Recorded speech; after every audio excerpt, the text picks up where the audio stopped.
Tim here for Marvel's What If, Season 1, Episode 2. T'Challa became a Starlord. Now, first of all, just the title alone, like a Starlord, I was like, that's kind of an interesting little like input right there. So, the first little part of this episode where we see Starlord, aka T'Challa, like I was a little bit skeptical. Like as soon as it started, I was like, I'm not gonna like this series. I can tell. I really like season one, the first episode of season one, and I was like, that's kind of interesting with Captain Carter. And then I was like, I swear, if that's all this season is just swapping two characters, I'm not gonna like this series. And then I was like, no, we've seen zombies and other stuff, so it can't be that similar. They're just starting slowly, and then once they get to those big changes, it'll be okay. And then as this episode kept going, I was like, no, they didn't. What? Like I was so happy. So I mean, first seeing was I can't remember his name. Craiglin? I don't know. James Gunn. Or is it James? Yeah, whatever. Like his character and then Taserface, seeing them together, I was like, oh, okay. And like they got the actors and everything, it was great. And then of course for like they got the actors for Yondo.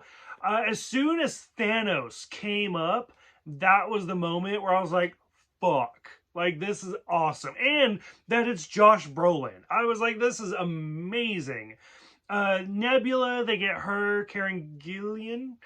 I mean, I'm a Doctor Who fan. I should know that right away. That's embarrassing. The Collector was actually kind of funny because as he was talking, I was like, oh, I hate the Collector's voice. This is terrible. And then once the credits came on, I always wait and I watch the credits because I'm that kind of a nerd. And they're like, Benicio del Toro. And I was like, really? Like he's so great as the Collector in the movies, but I didn't buy him in as an animated form. I didn't think it sounded like him or anything. So I was genuinely surprised by that. I'll admit it. Seeing the Black Order was kind of fun, and like just a lot of like nice little references to Endgame and stuff like that. And like what if things had gone different? So I like that. When T'Challa is walking through, like the first three things he finds is Cosmos, who we've seen before in the Guardians of the Galaxy movies. So we've seen Cosmos before. And then the Dark Elf, again, we've seen in the Guardians in the Collector's Collection. And then Howard the Duck, who again is voiced by Seth Green. I think it's funny that he's had, what, 2 cameos? Maybe 3. 2 speaking ones, and then he shows up in Endgame. And this episode of What If is where he talks the most. He gets the most character development. Honestly, give this guy a TV show, give him something, a short movie, anything. Like this episode alone shows how great he is. And I mean, yeah, maybe like the late 80s was a little too soon for a Howard the Duck movie. And I mean, honestly, I don't even know if this Howard the Duck can sustain an entire movie. But we got to give him something. We need more than what we're getting. So I love seeing Howard the Duck. Hela's helmet from Ragnarok was fantastic. I love that. But the overall, like as soon as it started, like I said, I was so sure it was just going to be a carbon copy of Guardians. I was like, this is going to be awful. And then as soon as Thanos popped up, I was like, what is this? And then everything just kept changing. And I was really for it. I really, really enjoyed it.